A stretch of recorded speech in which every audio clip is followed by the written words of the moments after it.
नमस्कार, आप देख रहे हैं इंडिया टीवी। आपके साथ मैं हूं मीनाक्षी जोशी। वक्त हो गया है मुकाबला का। संविधान पर चर्चा के साथ साथ अब एक नई तरीके की बहस पार्लियामेंट से शुरू हो गई है। ये बहस सत्ता पक्ष और विपक्ष में बाबा साहेब भीमराव अंबेडकर को लेकर है, संविधान निर्माता को लेकर है। कांग्रेस पार्टी बीजेपी पर आरोप लगा रही है, देश के गृह मंत्री अमित शाह पर आरोप लगा रही है कि उन्होंने अंबेडकर का अपमान किया है। पार्लियामेंट के अंदर यह अपमान हुआ है। मल्लिकार्जुन खड़गे ने कहा कि अब ना सिर्फ अमित शाह को माफी मांगनी चाहिए, बल्कि सदन के बाहर प्रियंका गांधी, राहुल गांधी, मल्लिकार्जुन खड़गे, केसी वेणुगोपाल, आम आदमी पार्टी के सांसद से लेकर समाजवादी पार्टी के नेता तक सभी एक साथ लामबंद हो गए और कहने लगे अमित शाह को तो अब इस्तीफा भी देना होगा। वहीं सरकार की ओर से पक्ष रखते हुए जेपी नड्डा, संसदीय कार्य मंत्री किरण रिजिजू, कानून मंत्री अर्जुन राम मेघवाल ने सरकार का रुख स्पष्ट किया। उन्होंने कहा कि कांग्रेस ने दरअसल भीमराव अंबेडकर का अपमान करने की साजिश आज से नहीं सालों से की। ना उनके नाम से उन्होंने भारत रत्न का सम्मान दिया, ना उनके नाम की प्रतिमा का कभी अनावरण कांग्रेस पार्टी कर पाई, और आज जब बीजेपी ये कर रही है तो उनके पेट में दर्द हो रहा है। लेकिन आज जब मल्लिकार्जुन खड़गे ने कहा कि देश में आग लगा देना चाहते हैं, तो ये आग कौन लगा देना चाहता है? ये आग कैसे लग जाएगी? ये संविधान पर चर्चा की बहस जो शुरू हुई थी, वो संविधान के निर्माता भीमराव अंबेडकर के सम्मान और अपमान तक कैसे आ पहुंची? तमाम मेहमान इस वक्त हमारे साथ इस मंच पर मौजूद हैं। हमारे साथ बीजेपी की ओर से तुहीन सिन्हा, एलजेपी की ओर से अजय कुमार, आम आदमी पार्टी की ओर से रीना गुप्ता, प्रियंका भारती आरजेडी की तरफ से, और प्रोफेसर भुवन भास्कर जोशी समाजवादी पार्टी की ओर से हमारे साथ बतौर मेहमान मंच पर मौजूद हैं। लेकिन सबसे पहले सिलसिलेवार तरीके से एक एक करके वो बयान आपके सामने रख दें जो विपक्ष की ओर से हमला किया गया। राहुल गांधी ये कह रहे हैं कि बीजेपी संविधान खत्म कर देना चाहती है, भीमराव अंबेडकर का अपमान करती है, से लेकर बीजेपी के पलटवार तक सारे रिएक्शंस आपके सामने। He should apologize to the country, और वो अपना काम करना चाहिए उन्होंने। और इस ढंग से अगर वो बात करते रहेंगे, सारे हिंदुस्तान में आग लगेगी कि बाबा साहब अंबेडकर का अपमान कोई सहन नहीं करेगा। अगर उनको अपने जगह से इस्तीफा देना चाहिए, और ऐसे अपमान कोई पार्टी, कोई देश का आदमी स्वीकार नहीं करता। कॉन्स्टिट्यूशन के खिलाफ है ये। इन्होंने कहा, ये पहले ही कह रहे थे कि कॉन्स्टिट्यूशन को हम चेंज करेंगे, ये इसके खिलाफ हैं। अंबेडकर जी के खिलाफ हैं, उनकी विचारधारा के खिलाफ हैं। इनका पूरा का पूरा काम अंबेडकर जी ने जो किया और जो कॉन्स्टिट्यूशन है उसको खत्म करने का है, तो सब पूरा देश जानता है। विपक्ष के नेता श्री मल्लिकार्जुन खड़गे जी इस वक्तव्य को बोलकर सदन के माध्यम से देश को गुमराह कर रहे हैं और मिसलीड कर रहे हैं।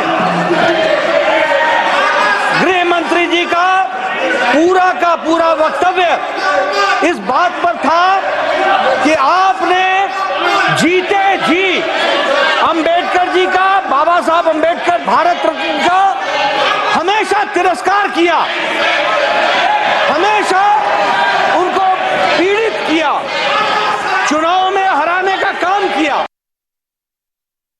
गृह मंत्री जी ने बहुत साफ शब्दों में बाबा साहब भीमराव अंबेडकर जी के बारे में हमारा श्रद्धा का भाव को प्रकट किया था, और साथ साथ में ये बताया कि बाबा साहब अंबेडकर के जीते जी कांग्रेस पार्टी ने अंबेडकर जी का कैसा अपमान किया। 3 साल तक कांग्रेस पार्टी ने भारत रत्न से नहीं नवाजा गया, और साथ साथ कांग्रेस पार्टी ने बाबा साहब को इंसल्ट करके 1952 में बाबा साहब को चुनाव में षड्यंत्र के तहत बाबा साहब को हराने का काम कांग्रेस पार्टी ने किया है।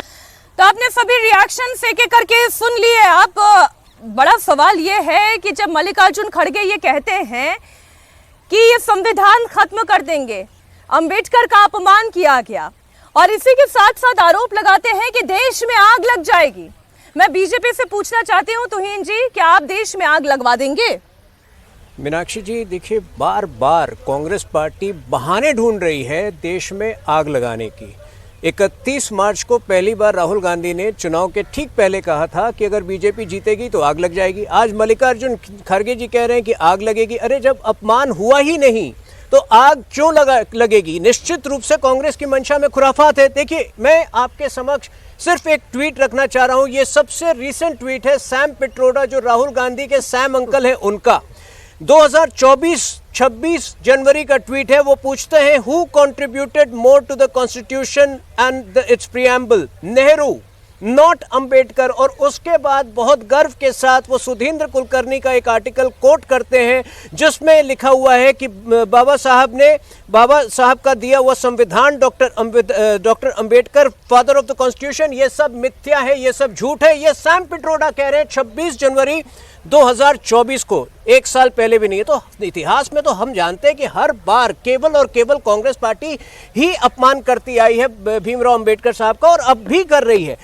उनको मरने के बाद उनकी स्मृति के लिए उन्होंने भूमि तक नहीं दी थी। 1990 में पहली बार जो है उनको भारत रत्न से नवाजा गया, तब जब बीजेपी समर्थित सरकार थी देश में। लेकिन उससे बड़ी बात, कांग्रेस पार्टी ने बाबा साहब अंबेडकर को मात्र एक दलित नेता के रूप में सीमित रखने की कोशिश की। कांग्रेस ने इस बात को छुपाया कि भीमराव अंबेडकर साहब की बहुत सारी डिफरेंसेस थी आर्टिकल 370 को लेकर नेहरू जी के साथ, बहुत बड़ी डिफरेंसेस थी पार्टीशन को लेकर नेहरू जी के साथ। ये सारी बातें जो है कांग्रेस देश से छुपाती रही, और ये कांग्रेस का पाप अब छुपाने के लिए मल्लिकार्जुन खड़गे जी धमकी दे रहे हैं कि देश को वो आग लगाएंगे। प्रियंका जी, देश को आग लग जाएगी? आखिर ये मल्लिकार्जुन खड़गे चाहते क्या हैं? वो समझाना क्या चाहते हैं? क्या देश में संविधान खत्म हो जाएगा? क्या भीमराव अंबेडकर का नाम लेना देश बंद कर देगा? ये सवाल तो मुझे लगता है कि आपको बीजेपी के प्रवक्ता महोदय से पूछना चाहिए, क्योंकि अमित शाह जी ने अंबेडकर जी का, बाबा साहब का अपमान करने से पहले किसी की गौरव गाथाएं गाई थी, और वो थे वीर सावरकर। इनके वीर सावरकर, यही माफी वीर सावरकर क्या लिखते हैं, मैं आपको सावरकर समग्र से पढ़ करके सुना रही हूँ। अंबेडकर, भिक्षु अंबेडकर भी बन जाए तो किसी हिंदू को सूतक नहीं लगने वाला, ना हर्ष ना विमर्श। जहाँ स्वयं बुद्ध हार गए वहां अंबेडकर किस झाड़ की पत्ती हैं। ये कहना है इनके सावरकर का, जिसको वीर बना रहे थे। और इन्हीं के सावरकर कहते हैं ना, देश संविधान से नहीं मनुविधान से चलना चाहिए। इन्हीं के बाद केसी सुदर्शन क्या बोलते हैं, इन्हीं के हेड रहे हैं, बोले हम संविधान को नहीं मानते। गोलवलकर के बंच ऑफ थॉट्स में लिख दिया है इन्होंने, संविधान पूरा वेस्टर्न है, इंडियन कुछ है ही नहीं। मोहन भागवत सीधे आरक्षण की समीक्षा करते हैं। उत्तर प्रदेश के योगी आदित्यनाथ टेबल पर रखे हुए वो मनुविधान, वही मनुस्मृति ना, जिसमें क्या लिखा है, मैं आपको पढ़ करके सुना रही हूँ। सिर्फ एक कथन, ना स्त्री स्वतंत्र अर्हति, चैप्टर 9 को उसका 3रा श्लोक, शूद्र पतोधर्म अर्हति। इनका अर्थ है कि महिलाएं स्वतंत्रता के योग्य नहीं है। इसी कारण से इन लोगों ने हिंदू कोड बिल का विरोध किया था, ताकि महिलाओं को किसी तरीके से स्वतंत्रता न मिल जाए, तलाक का अधिकार न मिल जाए। ये अंबेडकर पर बात करेंगे, मनुस्मृति को हाथ में लेकर घूमने वाले लोग अंबेडकर पर चर्चा करेंगे। आप कहते हैं भगवान का नाम लो। अरे स्वर्ग, जिस स्वर्ग की आप कल्पना करते हैं ना, वो स्वर्ग आपकी कल्पना मात्र है। मैं जिस तबके से आती हूँ, मैं कहती हूँ मेरा स्वर्ग है मेरा लिखना, मेरा पढ़ना, मेरा बोलना। और मैं इस मनुस्मृति को, जिसको आप लोग पूछते नहीं थकते हैं ना, उसको ऐसे फाड़ती हूँ, क्योंकि ये मनुस्मृति हमारे लिए, हमें अछूत बना के रखा, हमें पानी पीने लायक नहीं रखा। आप लोग मनुस्मृति को पूजने वाले लोग हैं, आपको कोई अधिकार नहीं है कि बाबा साहब के ऊपर आप एक शब्द भी कहें। अच्छा, दो बातें हैं। आप जिस मनुस्मृति की बात कर रही है, मैंने तो पूरी मनुस्मृति पढ़ी नहीं है, लेकिन यत्र नार्यस्तु पूज्यन्ते रमन्ते तत्र देवता, ये भी इसी मनुस्मृति का हिस्सा है। अब दूसरी बात ये, रीना जी एक बात बताइए, क्या इसी मनुस्मृति के हिसाब से हमारा संविधान चलता है? देखिए मीनाक्षी जी, भारतीय जनता पार्टी हमेशा से संविधान विरोधी रही है। जो इनके मन की बात है वो अमित शाह जी ने पार्लियामेंट में कही। बाबा साहब भीमराव अंबेडकर का इन्होंने हमेशा अपमान किया है, और इनके मन की बात आज निकल के आ गई। देखिए, चाहे मध्य प्रदेश हो चाहे उत्तर प्रदेश हो, जहां पे भी इनकी सरकारें हैं, दलितों पे सबसे ज्यादा अत्याचार इनकी सरकारों में हुआ है। और इनके जितने भी पहले के इनके विचारक रहे हैं, चाहे सावरकर रहे हो, चाहे गोवलकर रहे हो, उन्होंने किसी ने भी संविधान को कभी माना ही नहीं। और इनके बड़े बड़े नेता कहते आ रहे थे कि 400 पार हमें 400 दीजिए जिससे कि हम संविधान बदलेंगे। ये संविधान बदलना चाहते हैं, दलितों का आरक्षण खत्म करना चाहते हैं। लेकिन मैं आज आपके मंच से ये कहना चाहती हूँ कि जब तक आम आदमी पार्टी है, जब तक अरविंद केजरीवाल जी हैं, हम इनको ऐसा नहीं करने देंगे। हमारा भारत का संविधान जिसने सबको संविधान बराबर का अधिकार दिया है, उस संविधान का इस तरह से तिरस्कार ये देश बर्दाश्त नहीं करेगा। अमित शाह जी को माफी मांगनी चाहिए पूरे देश के सामने। और मैं तो कहूंगी इतने गलत विचार जो उन्होंने रखे हैं पार्लियामेंट के सामने, अमित शाह जी को इस्तीफा देना चाहिए। और जो भी लोग बाबा साहब से करते हैं प्यार, वो भारतीय जनता पार्टी से करते हैं इनकार। और आने वाले दिल्ली विधानसभा के चुनाव में दिल्ली के सारे वो लोग जो संविधान में विश्वास रखते हैं, बाबा साहब अंबेडकर में विश्वास रखते हैं, वो भारतीय जनता पार्टी को इस अपमान का करारा जवाब देंगे। विपक्ष से दो आवाजें आई अजय जी। एक ने कहा मनुस्मृति के हिसाब से जो संविधान को चलाना चाहते थे उनके मानने वाले आज सदन में खड़े होकर जब कहते हैं तो उनके मन की बात निकल आती है। मनुस्मृति का पन्ना फाड़ के अभी दिखा दिया। रीना जी ये कह रही हैं कि अमित शाह को माफी मांगनी चाहिए, उन्हें इस्तीफा देना चाहिए क्योंकि उन्होंने भीमराव अंबेडकर का अपमान किया। और ना सिर्फ अपमान किया, वो ये कह रहे हैं कि संविधान को बदल कर रख देंगे। संविधान को बदल देंगे आप? देखिए, पहली बात तो जो मनुस्मृति का पन्ना यहाँ फाड़ा गया, मैं उसका बहुत पुरजोर विरोध करता हूँ। ये कोई नई परंपरा नहीं है। संविधान में देखिए, बोलिए मत, मैं भी चिल्ला सकता था उस वक्त, आप जिस वक्त पन्ना फाड़ रही थी, मैं भी चिल्ला सकता था उस वक्त, पन्ना फाड़ रही। सुनिए, इनके नेता सदन में भगवान शिव का अपमान करते हैं, इनके नेता हिंदुओं को आतंकवादी बताते हैं और ये यहाँ पन्ना फाड़ती हैं। ये अंबेडकर की बात करती हैं जिस प्रदेश से आती हैं। पूछिए जगजीवन राम कहाँ है कांग्रेस में, पूछिए छेदी पासवान कहाँ है कांग्रेस में, पूछिए मीरा कुमार कहाँ है कांग्रेस में, पूछिए शास्त्री जी कहाँ है कांग्रेस में। और तो और शर्म करो, फिरोज गांधी कहाँ है कांग्रेस में। कांग्रेस क्या बपौती है सोनिया गांधी और नेहरू परिवार की। सारा इतिहास नेहरू मंडल, क्यों सोनिया गांधी ने नेहरू के वो पत्र संग्रहालय से वापस ले लिए। आज देश जानना चाहता है। ये अंबेडकर की बात करते हैं, अंबेडकर के खिलाफ चंदा देकर विदेशी ताकतों से, माफिया से पैसा लेकर अंबेडकर को चुनाव हराने वाले ये कांग्रेसी उनको सदन में एक चित्र नहीं दिए। ये चित्र देने का काम रामविलास पासवान ने किया। हमारे नेता ने वो पटल पे चित्र लगाया, हमने उनको भारत रत्न का अवार्ड दिलाया। कहाँ है बिहार की वो धरती जहां इन्होंने अंबेडकर के नाम पर एक दिया जलाया हो। इन्होंने रामविलास पासवान की मूर्ति का विरोध किया। ये दलित विरोधी, ऐतिहासिक दलित विरोधी है। और जो खड़े हैं आज उनके साथ, वो हमारे साथ खड़े थे इसी कांग्रेस विरोध में। यही लोहिया जी नारा लगाते थे। अगर कांग्रेस दलित विरोधी नहीं होती तो लोहिया जी को समाजवादी पार्टी नहीं बनानी पड़ती। आज सत्ता के लालच में जाकर ये उधर खड़े हैं और कांग्रेस का समर्थन करते हैं।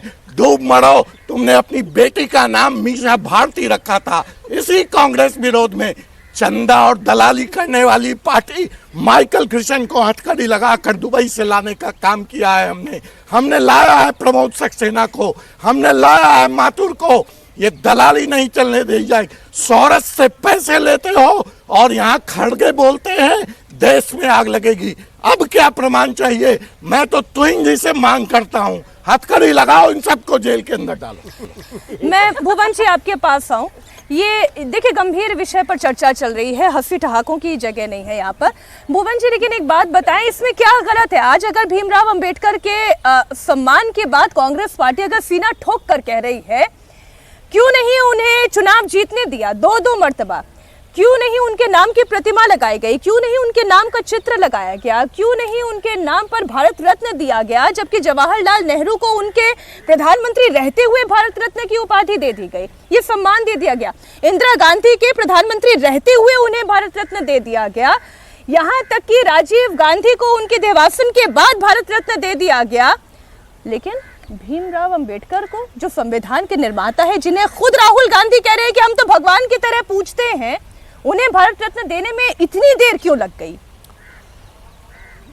देखिए, मैं आपको बताना चाहता हूं, आदरणीय मोदी जी के बारे में प्रसिद्ध है कि उनकी केवल दो ही आंखें हैं, आदरणीय अमित शाह जी और जेपी नड्डा जी।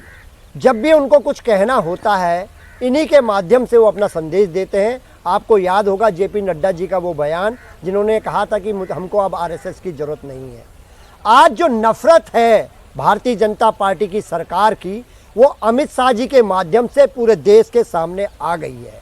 और किस प्रकार ये भारतीय जनता पार्टी के लोग दुहाई दे रहे थे चुनाव से पहले मेरठ के सांसदों, अयोध्या के सांसदों, उनके हेगड़े जी हो, कह रहे थे हमें 400 पार का समर्थन दीजिए, हम लोग संविधान बदल लेंगे। और संविधान बदलने के साथ साथ ये तो उसकी प्रेम्बल भी बदलना चाहते हैं। क्या देश भूल पाएगा कि याचिका किसने डाली थी? वो याचिका सुब्रमण्यम स्वामी जी ने डाली थी कि इसमें से धर्मनिरपेक्षता हटा दीजिए, इसमें से समाजवाद हटा दीजिए। जब उनको कोर्ट ने फटकारने का काम करा कि अगर समाजवाद हट जाएगा और धर्मनिरपेक्षता हट जाएगी तो इस देश के लोकतंत्र का क्या होगा, इस देश के संविधान का क्या होगा? आप किस और देश को ले आना चाहते हैं? ये भारतीय जनता पार्टी है। मैं आपको बहुत जिम्मेदारी से बताना चाहता हूँ, हमारे साथी ने बहुत बड़ी बड़ी बातें कही। मैं कहना चाहता हूँ, ये भारतीय जनता पार्टी के नफरत को अगर किसी ने रोकने का काम करा है तो माननीय अखिलेश यादव जी ने रोकने का काम करा है। 37 सांसदों के साथ आपने भारतीय जनता पार्टी को उत्तर प्रदेश में आला करने का काम माननीय अखिलेश यादव जी ने करा है। आप लोग बात करेंगे और आप तो अभी किस तरह का व्यवहार आपने करा? आप तो बिल्कुल संविधान की आत्मा खत्म करना चाहते हैं। 150 सांसदों का निलंबन एक के साथ। आज आप किस प्रकार का अभियोग लगा रहे थे? आप लोक जनशक्ति पार्टी में, क्या आप भूल गए उस इतिहास को? लोक जनशक्ति पार्टी के नेता, हमारे सबके प्रिय रामविलास पासवान जी के कोठी में से किस प्रकार उनके सामान को फेंक दिएगा भारतीय जनता पार्टी के द्वारा? यह देश भूल सकता है? कैसे एक अंबेडकर के विचारधारा के व्यक्ति के साथ त्राहीवान व्यवहार इन्होंने करने का काम करा? हम लोग नहीं भूले, हम लोग वहां नहीं जाएंगे।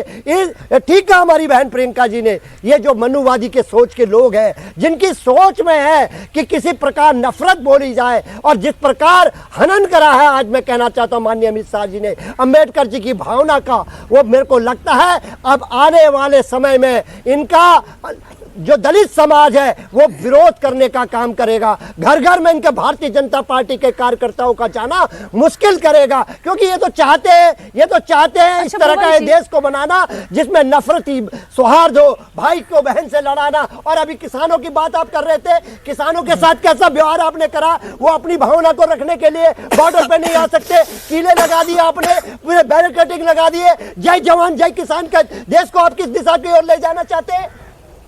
ये तुहिन जी पहले कि हम आगे बढ़े, मैं स्वयं जो है कड़ी आपत्ति जताना चाहता हूं। देखिए, राहुल गांधी जो है वो ऑर्डिनेंस को फाड़ते हैं। राहुल गांधी के चमचे यहाँ पर आपके शो में मनुस्मृति को फाड़े, ये बहुत आपत्तिजनक है। ये पार्लियामेंट में तो ये लोग अराजकता फैलाते ही हैं। कम से कम आपके शो में ना करें, और अगर करें तो इनको निकाल बाहर कीजिए। मतलब कितना सामंती रहिएगा भीतर में? एक बहाना ढूंढते हैं ये लोग, एक एडिटेड क्लिप के जरिए एक हिंसात्मक सोच को रोकना है। यही हिंसात्मक सोच को हमें रोकना है, जहां निरंतर ये सरस्वती हम पहले तो ये तय कर लें। एक मिनट प्रियंका जी और तुहिन जी, अजय जी, कोई निजी टिप्पणी नहीं होनी चाहिए। पहली बात तो हम यहाँ पर मनुस्मृति पर चर्चा करने के लिए नहीं खड़े हुए हैं, हम यहाँ पर संविधान पर चर्चा करने के लिए खड़े हैं। हम यहाँ पर भीमराव अंबेडकर का किसने सम्मान किया, किसने अपमान किया, उस पर चर्चा करने के लिए खड़े, और निजी टिप्पणी तो कतई नहीं होनी चाहिए। प्रियंका जी, मेरी आपसे भी रिक्वेस्ट है, तुहिन जी आपसे भी रिक्वेस्ट है। अब मेरा सवाल यह है कि यहाँ पर जो विपक्ष की ओर से सवाल खड़े किए गए, विपक्षी आपको कह रहा है बार बार एक आरोप जो साल 2024 के चुनाव से पहले भी लग रहा था, आज भी लग रहा है, वो ये कह रहे हैं कि आप संविधान को खत्म करने के रीति नीति परिपाटी से आने वाली पार्टी हैं। आप एक सोच के साथ काम करते हैं। इनका जब आप बाबा साहब अंबेडकर के नाम पर झूठ और भ्रम फैलाएं कि संविधान खतरे में है, संविधान खतरे में नहीं है। ये प्रमाणित नहीं कर पाए ये 2 दिन के डिबेट में, ना लोकसभा में कर पाए ना राज्यसभा में कर पाए। कौन से आर्टिकल का उल्लंघन किया हमने? तो बाबा साहब के अंबेडकर के एवज में बाबा साहब के अंबेडकर के का नाम लेकर अगर ये हमारी जनता को, मासूम जनता को भ्रमित करने का काम करते हैं, बरगलाने का काम करते हैं, तो इससे बड़ा पाप कोई नहीं है। 1955 में काका केलकर कमीशन का रिपोर्ट आया था, उसमें कहा गया था कि आप संवैधानिक दर्जा दीजिए national commission for backward caste को। कब मिला? 2018 में, 70 वर्ष पूर्व, 70 वर्ष के बाद जब हमारी सरकार बनी। ऐसे तमाम मैं इंसिडेंट्स गिना सकता हूं। केवल और केवल इनका एक ही मकसद है, जनता को भ्रमित करे। और जैसा कि खारगे जी ने आज 2 बार कहा, राहुल गांधी ने पहले कहा था कि देश में आग लगाए।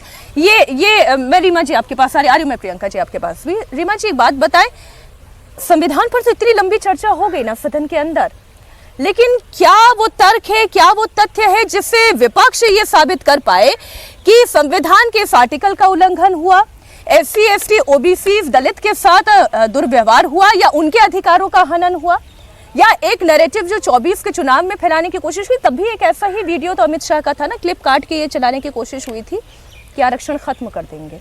देखिए मेरे भाई तुहिन आज पता नहीं डर क्यों रहे हैं, क्योंकि लोकसभा चुनाव से पहले इनके सारे बड़े बड़े नेता सीना तान के कह रहे थे 400 पार हम संविधान को बदलेंगे।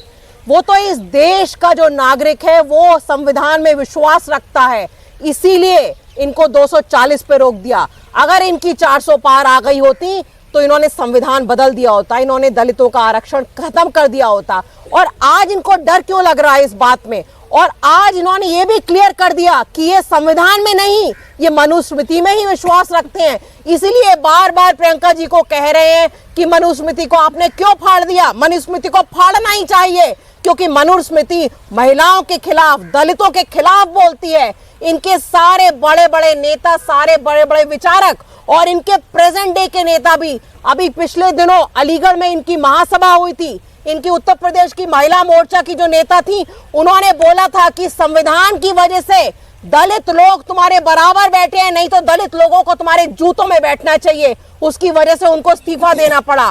तो इनके मन की जो बात है, जो रियलिटी है, वो कभी ना कभी खुल के आ जाती है। और वही रियलिटी अमित शाह जी की आज पार्लियामेंट में निकल के आई। संविधान कोई पैशन नहीं है हमारे लिए, संविधान कोई फैशन नहीं है हमारे लिए। संविधान और बाबा साहब अंबेडकर पैशन है। सुन ले भारतीय जनता पार्टी के सारे लोग, कान खोल के, जो संविधान बदलने की बात करते हैं, जो बाबा साहब का अपमान करने की बात करते हैं। अभी दिल्ली में चुनाव होने वाले हैं, आप देखिए कैसे दिल्ली का एक एक नागरिक इस बात में आपको मैं इस चुनाव वाली राजनीति पर ही आ जाती हूँ। जल्दी से प्रियंका जी मैं आ रही हूँ, आप एक मिनट मैं इस चुनाव वाली राजनीति पर ही आती हूँ।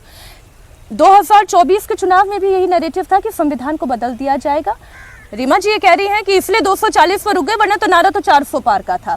लेकिन उसके बाद तो बाकी राज्यों में भी चुनाव हुए, महाराष्ट्र के भी चुनाव का एक नतीजा आपके सामने है, झारखंड के चुनाव का भी नतीजा आपके सामने है।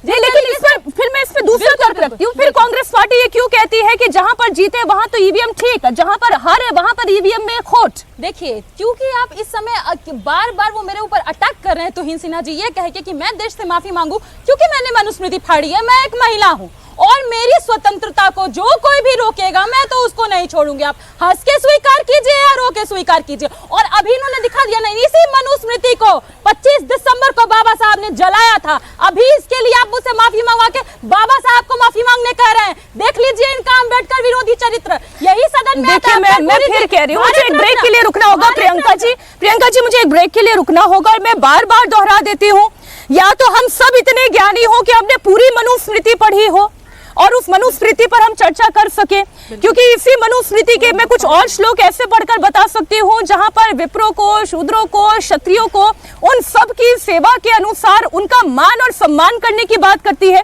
नारी का मान सम्मान करने की बात करती है। तो ये मैं मान के चलती हूँ, इतने ज्ञानी हम में से यहाँ कोई नहीं है कि जो मनुस्मृति पर चर्चा कर सके।